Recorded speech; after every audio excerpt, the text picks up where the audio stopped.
phenomenon. Because, as I mentioned today, we're moving towards system thinking, like the balanced scorecard. You need to balance the organization. We have corporate social responsibility, not looking at your financial profitability today. Your financial success may not allow you to enhance sustainability in the long future.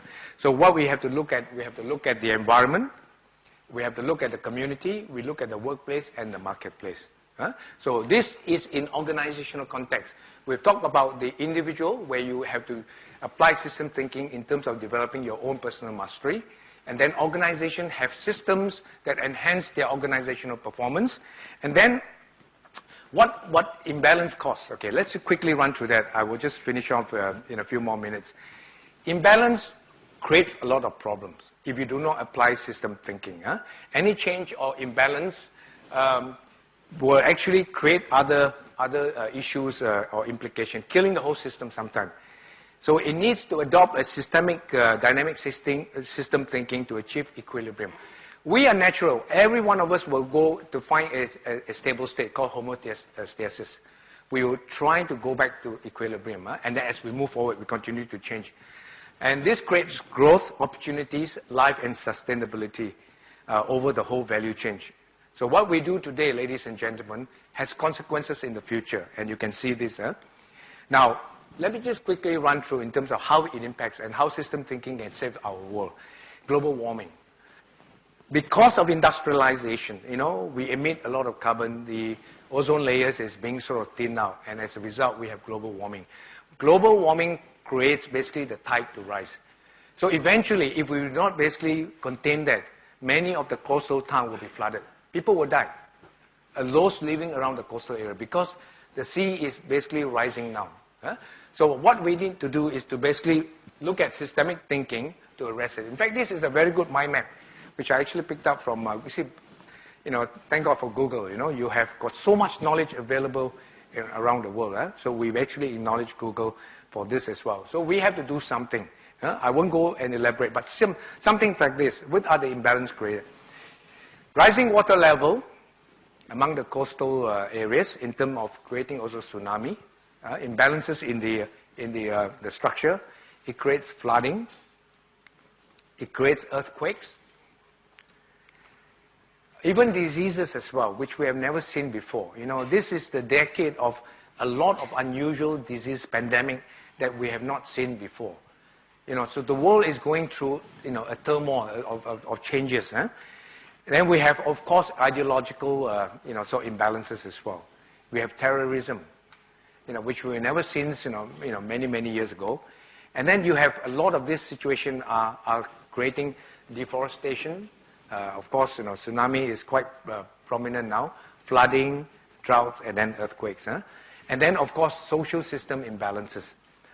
And the biggest one is poverty. We still have that. Ideological conflicts, racial disharmony, rise, and terrorism.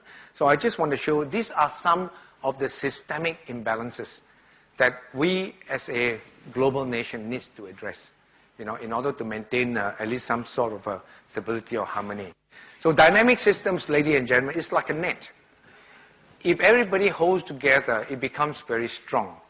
But if there is basically a hole in it, it makes us all very weak. So dynamic systems thinking can make the world a better place now and for the future. So quickly, I just want to go through this case study, and I won't spend much time. This is Ricoh. Ricoh has become very successful. They are the photocopier producer.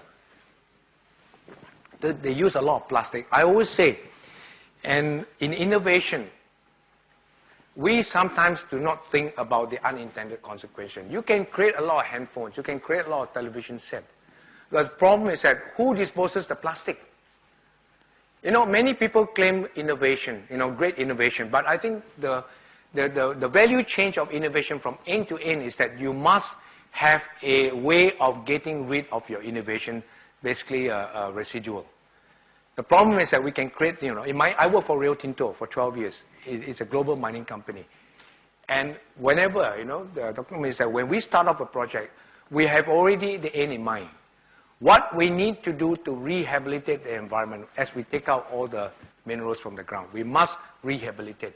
But in many great innovation, which I think they are not innovation, because they do not fulfill the last aim of it. In other words, how do they make sure that they are able to destroy or to dispose of their product? You see what I mean? Because you can create a great innovation, but they leave a lot of problem for the future. And I think by that measure, I don't think that's a great innovation. Huh? So that's the way that I see that. So in RICO, 3 things by the founder, who is Koichi Ishimura.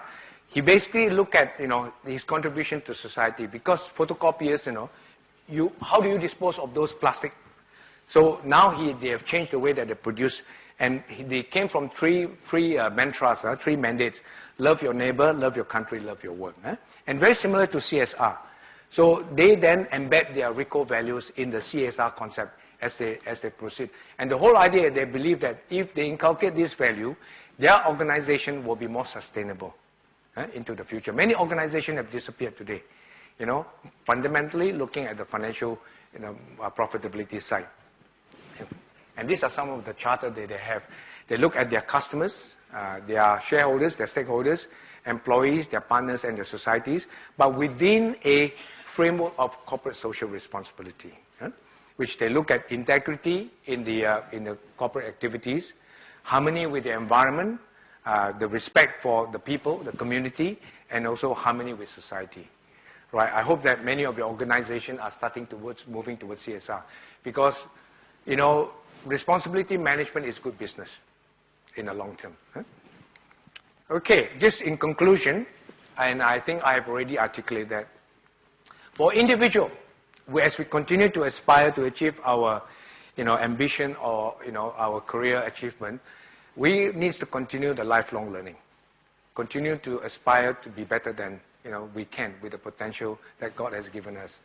So the whole idea is that, we will continue to gain mastery, as what, Peter Senge said in the learning organization. Every one of your employees should be aspire to achieve mastery, because you cannot afford, to have a culture of mediocrity, because competition today is going to wipe you out if you are not at your best. And also about organization. A lot of systems will come about. New systems will be invented, which we have not basically discovered. New industry will emerge over the time. So the idea of applying systems thinking is to look at the horizon, to look at what is coming up, to look at what is changing, to draw patterns. The whole idea is that's why entrepreneurs can draw patterns before anyone else can do that. If we can do that, then we are ready to basically institute either templates for models that can basically affect. And one of the things is processes. You need to connect the processes well in order to build basically a system based on a system approach. And finally, in terms of the global, is to, I guess, practice CSR. So with that, ladies and gentlemen, just one final slide with me. What do you see in this picture again, as my final example? Okay, can see that, excellent. But most people will see the horseman and the backpack, right? So this is the focus. But our lady, this lady here said faces. Who can see faces now? Okay, you can see one here, one big one. 2, 3, 4, 5, 6. Most of us can see about 7, isn't it?